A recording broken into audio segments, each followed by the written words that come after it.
देवादिदेवरथमण्डलमध्यवेद्या देवेन्द्रपीठनगरं दृढचापहस्तम् सूरं निहत्य सुरकोटिभिरीड्यमाना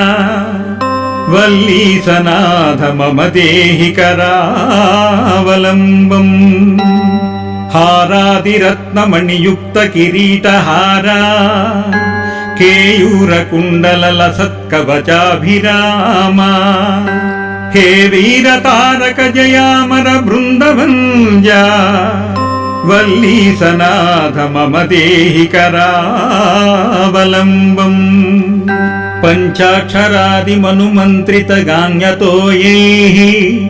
पञ्चामृतैः प्रमुदितैन्द्रैः मुखिर्मुनीन्द्रैः पट्टाभिषुप्त हरियुक्त परासनाथ